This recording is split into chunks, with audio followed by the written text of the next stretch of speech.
आज की इस वीडियो में हम क्लास 8 के साइंस का यानी विज्ञान का मॉडल पेपर 2025 को सॉल्व करने वाले हैं, जो मॉडल पेपर आपके जैक बोर्ड द्वारा जारी किया गया है। इस मॉडल पेपर में आपको टोटल 50 क्वेश्चन मिलेंगे और 50 क्वेश्चन ऑब्जेक्टिव टाइप के होने वाले हैं, यानी सभी क्वेश्चंस के नीचे आपको 4 ऑप्शन मिलेगा, जिसमें से किसी एक ऑप्शन को आपको सही करना है। एक मॉडल पेपर आपके जैक बोर्ड द्वारा जारी किया गया है और 4 मॉडल पेपर और हमारे चैनल में आपको मिलने वाला है, जो एकदम टॉपर भैया का जो है वो स्पेशल मॉडल पेपर होने वाला है। यानी कि टोटल आपको हमारे यूट्यूब चैनल में 5 मॉडल पेपर मिलने वाला है, हर एक सब्जेक्ट का, क्लास 8 के सभी सब्जेक्ट का, चाहे वो मैथ हो, साइंस हो, सोशल साइंस हो, हिंदी हो या फिर इंग्लिश हो, सभी सब्जेक्ट का टोटल 5 मॉडल सेट मिलने वाला है। बस आपको 5-5 मॉडल सेट ही पढ़ के जाना है, आपका एक भी क्वेश्चन बाहर नहीं आएगा। तो बिना समय गवाए हम सीधा वीडियो को स्टार्ट करते हैं और जैक बोर्ड द्वारा जो पहला मॉडल सेट जारी किया गया है उसका हम आपको सबसे सटीक आंसर बताते हैं। देख सकते हैं यहाँ पे जो पहला क्वेश्चन है आपके सामने, वो पहला क्वेश्चन क्या कहता है सूक्ष्म जीव का निवास स्थान कहाँ है। ऑप्शन ये है वायु में, पानी में, जीवित वस्तुओं में, उपयुक्त सभी। तो सूक्ष्म जीव कहाँ कहाँ निवास करते हैं, तो इसका सही आंसर हो जाएगा ऑप्शन नंबर डी, यानी उपयुक्त सभी। सूक्ष्म जीव वायु में भी पाए जाते हैं, पानी में भी, जीवित वस्तुओं में भी और सभी में पाए जाते हैं, कहने का मतलब। ठीक है, तो इसका सही आंसर क्या हो जाएगा ऑप्शन नंबर डी। अगला क्वेश्चन है, निम्नलिखित में से कौन सा रोग मच्छर से फैलता है। पोलियो, रिंगवर्म, हैजा या फिर मलेरिया। तो ये तो सिंपल है ना, कौन सा हो जाएगा ऑप्शन नंबर डी। मलेरिया जो होता है वो एक ऐसा रोग है जो किससे फैलता है, मच्छर से फैलता है, यानी ऑप्शन नंबर डी हो जाएगा इसका सही आंसर। अगला क्वेश्चन देख सकते हैं यहाँ पे, तीसरा नंबर क्वेश्चन क्या कहता है, बायोडीजल के निर्माण में कौन सूक्ष्म जीव सहायक है। जो बायोडीजल होता है उसको बनाने में किस सूक्ष्म जीव का उपयोग करते हैं हम लोग, प्रोटोजोआ, जीवाणु, शैवाल या फिर कवक का। तो इसका सही आंसर क्या हो जाएगा, शैवाल है ना, हम लोग शैवाल का यूज करते हैं बायोडीजल को बनाने में। चलिए अगला क्वेश्चन देख सकते हैं, फोर्थ नंबर क्या कहता है, निम्नलिखित में से सबसे बड़ी कोशिका कौन सी है। अमीबा, शुतुरमुर्ग का अंडा, माइक्रोप्लाज्मा या फिर इनमें से कोई नहीं। तो इसका सही आंसर क्या हो जाएगा, देखिए इतना इजी क्वेश्चन, शुतुरमुर्ग का अंडा है ना, ये जो है वो सबसे बड़ी कोशिका है ना। सबसे लंबी कोशिका कौन हो जाएगा, हमारा तंत्रिका तंत्र है ना, और सबसे छोटी कोशिका तो आपको वो कमेंट में बताना है। चलिए अगला 5वां नंबर क्वेश्चन, कोशिका के किस भाग में गुणसूत्र उपस्थित होते हैं। केंद्रक में, कोशिका द्रव में, कोशिका भित्ति में या फिर इनमें से कोई नहीं। तो 5वां का सही आंसर क्या हो जाएगा ऑप्शन नंबर ए, केंद्रक में पाया जाता है ना, गुणसूत्र कहाँ होते हैं, केंद्रक में। चलिए अगला क्वेश्चन 6ठा नंबर, किस धातु की भौतिक अवस्था द्रव्य रूप में होती है। जस्ता, तांबा, पारा या फिर टीन। तो पारा एक ऐसा धातु होता है जो किस अवस्था में होता है, द्रव की अवस्था में ना। बाकी जितने भी धातु होते हैं सब किस में होते हैं, सॉलिड में, यानी कि किस में होते हैं, सब सॉलिड में। लेकिन एक ऐसा पारा होता है जो किस में होता है, लिक्विड में, यानी कि द्रव में, है ना। चलिए अगला 7वां नंबर क्वेश्चन, 7वां नंबर क्वेश्चन क्या कहता है कि एक्सरे करने हेतु किस धातु का उपयोग किया जाता है। यानी एक्सरे के दौरान हम लोग जो एक्सरे करते हैं ना, जैसे मान लेते हैं किसी का हड्डी टूट जाता है तो उसका क्या करते हैं, एक्सरे, ताकि पता चलता है कि हड्डी कहाँ टूटा हुआ है। तो एक्सरे में हम लोग किस धातु का उपयोग करते हैं, टीन का, सोना का, तांबा का या फिर लेड का। तो इसका सही आंसर क्या हो जाएगा ऑप्शन नंबर डी, लेड का प्रयोग करते हैं ना, लेड यानी होता है टीन। चलिए अगला क्वेश्चन, अगला क्वेश्चन क्या है हमारा 8वां नंबर, झारखंड में जादूगोड़ा में किस धातु की प्रचुरता विद्यमान है। कोयला, अभ्रक, यूरेनियम या फिर अयस्क। तो इसका सही आंसर क्या हो जाएगा ऑप्शन नंबर सी, यूरेनियम है ना। झारखंड के जो जादूगोड़ा है उसमें सबसे ज्यादा किस धातु पाया जाता है, यूरेनियम पाया जाता है। चलिए 9वां नंबर क्वेश्चन क्या कहता है, देख सकते हैं यहाँ पे, धातुओं का वह गुण जिससे उसे पीटकर चादर के रूप में बनाई जा सकती है। अब बताइए धातु का वो कैसा गुण होता है जिसके कारण हम धातुओं को पीट कर क्या कर सकते हैं, एक चादर का रूप दे सकते हैं ना, पीट पीट के एक पतला चादर बना सकते हैं ना। तो उसको हम लोग कौन सा गुण कहते हैं, तन्यता, कुचलता, अधात्वर्धनीयता या फिर लचीलापन। सिंपल है, अधात्वर्धता, यानी 9वां का सही आंसर क्या हो जाएगा ऑप्शन नंबर सी। चलिए 10वां नंबर क्वेश्चन, 10वां नंबर क्वेश्चन देख सकते हैं क्या कहता है, इनमें से उष्मा की सबसे कम चालक धातु कौन सी है। कहने का मतलब इन चारों ऑप्शन में से कौन ऐसा धातु है जिसमें ऊष्मा जो है वो बहुत कम चालन होता है, यानी जो ऊष्मा को बहुत कम अपने से पास होने देती है। एल्युमिनियम, पारा, चांदी या फिर सोना। तो इसका सही आंसर क्या हो जाएगा, पारा है ना। पारा जो होता है वो जल्दी गर्म नहीं होता है ना, यानी कि उसमें ऊष्मा का चालन बहुत ही कम होता है। अगला नंबर क्वेश्चन 11 नंबर, निम्नलिखित में से कौन सा घोल विद्युत का कुचालक है ना। कुचालक मतलब जिससे विद्युत धारा प्रवाहित ना हो उसको बोलते हैं कुचालक। और जिससे विद्युत धारा प्रवाहित हो उसे बोलते हैं सुचालक। ये तो पता ही होगा आप लोगों को। चलिए, तो इन चारों में से बताना है कि कौन ऐसा घोल है जो विद्युत का कुचालक है, यानी जिससे विद्युत पास नहीं करती है। नींबू का रस, नल का पानी, सिरका या फिर आसुत जल। तो इसका सिंपल आंसर है क्या हो जाएगा, आसुत जल, है ना। इससे जो होता है वो विद्युत धारा पास नहीं करती है। चलिए अगला क्वेश्चन, 12 नंबर क्वेश्चन। किसी धातु पर इच्छित धातु की परत निक्षेपित करने की प्रक्रिया को क्या कहते हैं? इतना सिंपल क्वेश्चन, बताइए। विद्युत लेपन, ऑक्सीकरण, जस्तीकरण या फिर विद्युत अपघटन। तो इसका सही आंसर क्या हो जाएगा, विद्युत लेपन। क्या हो जाएगा, ऑप्शन नंबर सही है ना, कि किसी धातु पर इच्छित धातु की परत को निक्षेपित करने की प्रक्रिया को क्या कहते हैं, हाँ, विद्युत लेपन। चलिए अगला, निम्नलिखित में से किसमें आंतरिक जनन होता है? मछली में, मेढक में, स्टारफिश में या फिर मुर्गी में? तो आंतरिक जनन किस में होता है बताइए इसमें से?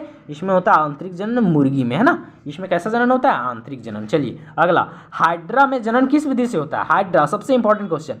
हाइड्रा में जनन कैसा, किस प्रकार से होता है? बहुविभाजन, मुकुलन, खंडन या फिर द्विविभाजन? द्विविभाजन। तो इसका सही आंसर क्या हो जाएगा, मुकुलन, है ना।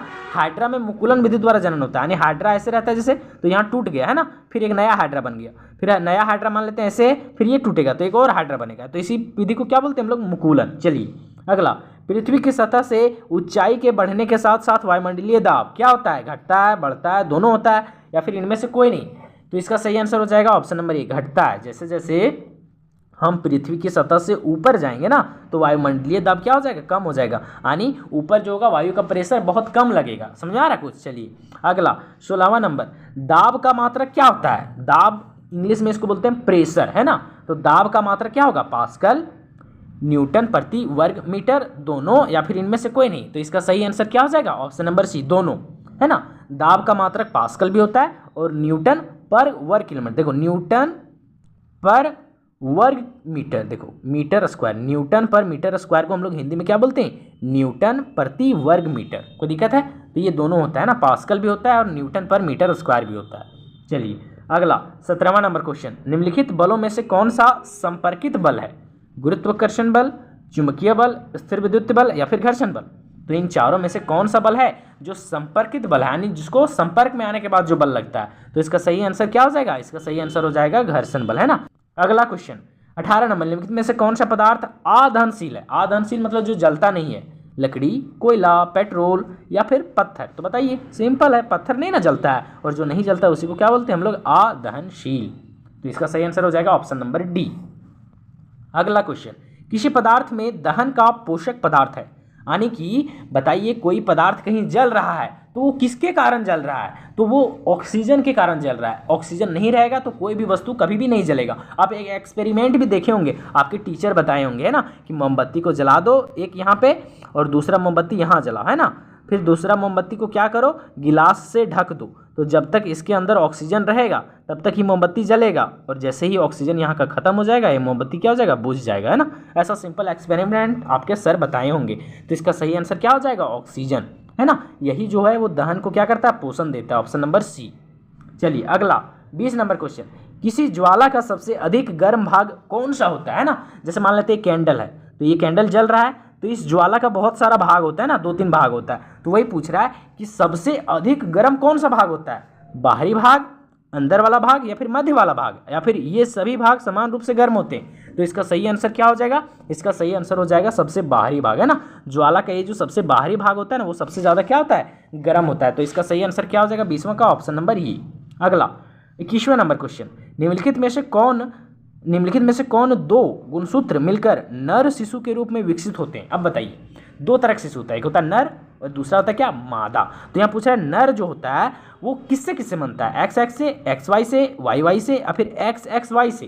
तो इसका सही आंसर क्या हो जाएगा, 21 नंबर का सही आंसर हो जाएगा ऑप्शन नंबर बी, XY से, है ना। XY गुणसूत्र से क्या बनता है, तो नर शिशु बनता है। देखिए नर और मादा, नर मतलब होता है लड़का और मादा यानी होता है लड़की, ठीक है। तो लड़का किससे बनता है, X और Y से, और मादा यानी लड़की किससे बनती है, X और X। कोई दिक्कत है यहाँ तक? चलिए, तो हमको नर पूछ रहा है तो इसका सही आंसर क्या हो जाएगा, XY, यानी कि ऑप्शन नंबर बी। चलिए अगला, 22 नंबर क्वेश्चन, क्या कहता है कि विश्व एड्स दिवस कब मनाया जाता है? ये देखिए सबसे इंपॉर्टेंट क्वेश्चन है, ये इस बार के बोर्ड एग्जाम में आपके 100% पूछेगा।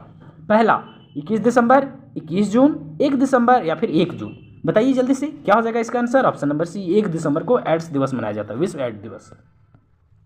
अगला 23वां नंबर क्वेश्चन, स्त्रियों में होने वाले मासिक स्राव की समय अवधि कितनी होती है? 22 दिन, 14 दिन, 35 दिन या फिर 28 दिन? तो इसका कितना होता है समय? इसका सही आंसर हो जाएगा 28 दिन, यानी तकरीबन एक महीना में एक बार मासिक स्राव होता है ना। कोई दिक्कत है यहाँ तक? नहीं है। चलिए अगला क्वेश्चन 24 नंबर क्या कहता है? समतल दर्पण से बना प्रतिबिंब कैसा होता है? आभासी, वास्तविक, धुंधला या फिर कोई नहीं? तो समतल दर्पण कैसा प्रतिबिंब बनाता है? तो समतल दर्पण हमेशा जो होता है वो आभासी प्रतिबिंब बनाता है ना। इसका सही आंसर क्या हो जाएगा? ऑप्शन नंबर ई। कोई दिक्कत है? अगला नंबर क्वेश्चन 25 नंबर, वह यंत्र जो दृष्टि रेखा पर नहीं रहने वाले वस्तुओं को भी दिखा सकता है। कहने का मतलब कि एक ऐसा यंत्र का बात बताइए, ऐसा यंत्र का नाम बताइए जो हमारी आंखें नहीं देख सकती है, लेकिन वो यंत्र हमें उस वस्तु को दिखा सकता है। उसको हम लोग क्या कहते हैं? पेरिस्कोप, क्लीडोस्कोप, विक्षेपण या फिर दूरबीन? तो इसका सही आंसर हो जाएगा पेरिस्कोप, है ना। अगला, आंख में प्रवेश करने वाली प्रकाश किरणों में कौन नियंत्रित करता है? जो हमारे आंख में प्रवेश करती प्रकाश किरणें उसको कौन नियंत्रित करता है? पुतली, आइरिस, कॉर्निया या फिर रेटिना? तो इसका सही आंसर क्या हो जाएगा? इसका सही आंसर हो जाएगा आपका ऑप्शन नंबर ए। पुतली जो होती है वो हमारी आंख में पड़ने वाली किरणों को क्या करती है? वो नियंत्रित करती है ना, यानी जितना हमको रोशनी चाहिए उतना ही हमारी पुतली खुलती है। क्या कहता है? वर्षा ऋतु में बोई जाने वाली एवं अक्टूबर से दिसंबर तक फसल की कटाई वाली फसलें क्या कहलाती है? कहने का मतलब कि वैसी फसलें जो वर्षा ऋतु में बोई जाती है उसको हम लोग क्या कहते हैं? रबी, खरीफ, दलहन या फिर तिलहन? तो इसका सही आंसर क्या हो जाएगा? इसका सही आंसर हो जाएगा ऑप्शन नंबर बी, खरीफ फसल, है ना। अगला, स्वपोषी का उदाहरण है गाय, बकरी, तिलचट्टा और अमरूद का पेड़। ये सबसे ज़्यादा वीआईपी क्वेश्चन इस बार के बोर्ड एग्जाम के लिए। तो इसका सही आंसर क्या हो जाएगा? स्वपोषी, यानी जो अपना भोजन स्वयं बनाते हैं। तो अमरूद का पौधा अपना भोजन स्वयं बनाता है, तो ये क्या हो जाएगा हमारा? स्वपोषी, ऑप्शन नंबर डी। अगला 29वां नंबर क्वेश्चन देखिए आराम से, क्या कहता है 29वां नंबर क्वेश्चन? कहता है हार्वेस्टर मशीन द्वारा फसल की डैश की जाती है ना। हार्वेस्टर मशीन के द्वारा फसल की क्या करते हैं? जुताई, भंडारण, कटाई या फिर ढुलाई? तो इसका सही आंसर क्या हो जाएगा? ऑप्शन नंबर सी, कटाई करते हैं ना। देखिए 30वां नंबर क्वेश्चन क्या कहता है कि बड़े शहरों में रात्रि में चांद, तारे, ग्रह, उपग्रह क्यों नहीं दिखाई देते? बड़े शहरों में जो चांद, तारे होते हैं वो क्यों नहीं दिखाई देते हैं? उसका क्या कारण होता है? तो उन्हें कोई देखता ही नहीं है। बड़े शहरों में विद्युत सज्जा में छिप जाते हैं, धूल धुएं से भरे आसमान में कहीं खो जाते हैं, या फिर इनमें से कोई नहीं? तो इसका सही आंसर क्या हो जाएगा 30 नंबर का? तो इसका जो सही आंसर हो जाएगा वो हो जाएगा ऑप्शन नंबर सी, यानी जो धूल धुएं इतने ज़्यादा होते हैं बड़े शहरों में कि वहाँ पे चांद, तारे, ग्रह, उपग्रह जो होते हैं वो ठीक से दिखाई नहीं देते हैं। ऐसा नहीं कि दिखाई नहीं देते हैं, वो अच्छे से दिखाई नहीं देते क्योंकि इतना ज़्यादा वहाँ पे पोल्यूशन होता है। तो ऑप्शन नंबर सी जो हो जाएगा इसका सही आंसर हो जाएगा। 31, सबसे दूर का ग्रह कौन सा है? नेपच्यून, शुक्र, शनि या फिर इनमें से कोई नहीं? तो इसका सही आंसर क्या हो जाएगा? इसका सही आंसर हो जाएगा ऑप्शन नंबर ए, नेपच्यून जो है वो सबसे दूर का ग्रह है ना। चलिए अगला, नेपच्यून मतलब होता है आपका वरुण, है ना, वरुण सबसे दूर है ना। चलिए अगला क्या कहता है? अगला क्वेश्चन, खगोलीय पिंडों की दूरी को किस इकाई से मापा जाता है? प्रकाश वर्ष, मीटर, किलोमीटर या फिर सेंटीमीटर? तो जो खगोलीय पिंड होता है ना, कहने का मतलब एक ग्रह से दूसरे ग्रह की जो दूरी होता है उसको हम लोग मापते हैं किससे? तो उसको हम लोग मापते हैं प्रकाश वर्ष से। कोई दिक्कत है? चलिए अगला, किस घर्षण की अपेक्षा सर्पी घर्षण कम होता है? अस्थितिक घर्षण, लोटनी घर्षण, दोनों या फिर दोनों में से कोई नहीं? तो इसका सही आंसर हो जाएगा ऑप्शन नंबर ए, अस्थितिक घर्षण, है ना। जो हमारा सर्पी घर्षण होता है वो अस्थितिक घर्षण से कम होता है। कोई दिक्कत?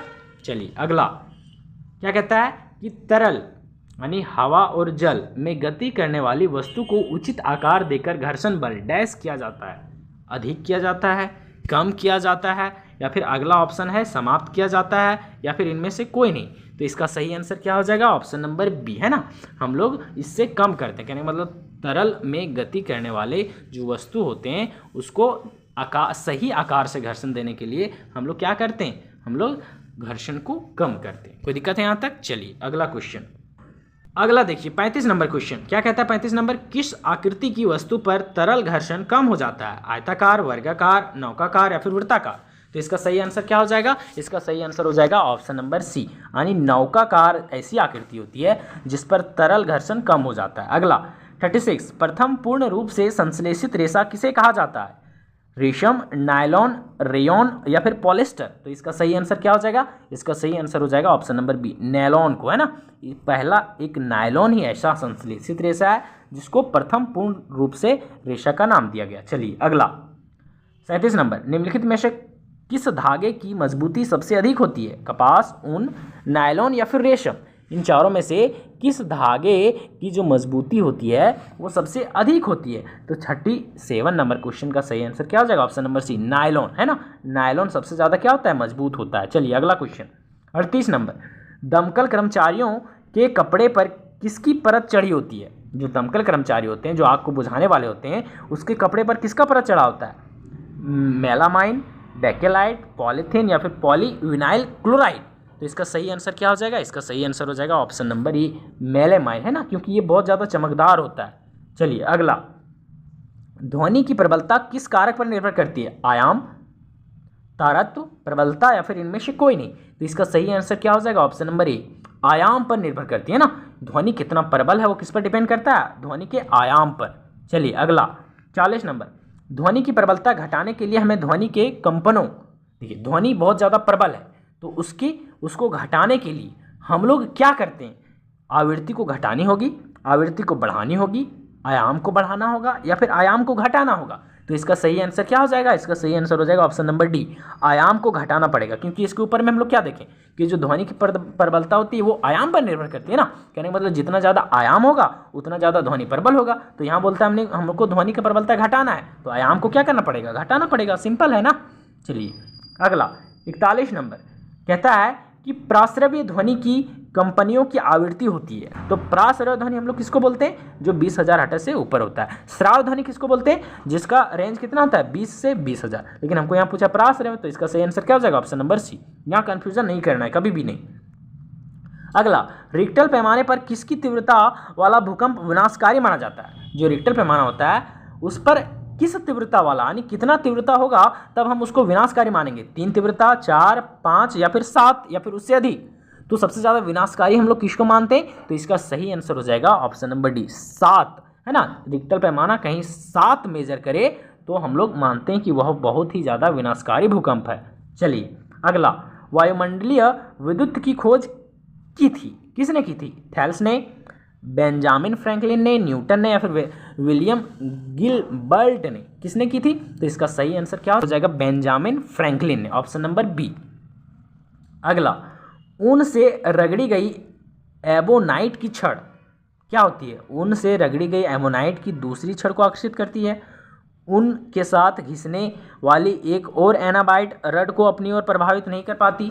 रेशम से रगड़ी हुई कांच की छड़ को आकर्षित करती है या फिर रेशम से रगड़ी गई कांच की छड़ को प्रतिकर्षित करती है। तो जो ऊन की रगड़ी गई एबोनाइट की छड़ होती है वो क्या करती है? तो इसका सही आंसर हो जाएगा ऑप्शन नंबर डी, वो रेशम की रगड़ी गई कांच की छड़ को प्रतिकर्षित करती है ना, यानी उसको अपनी ओर खींचती नहीं बल्कि अपनी से दूर धकेलती है। चलिए अगला नंबर क्वेश्चन क्या कहता है? 45 नंबर क्वेश्चन कहता है वायुमंडल में किन गैसों की वृद्धि से विश्व तापन की समस्या हो रही है?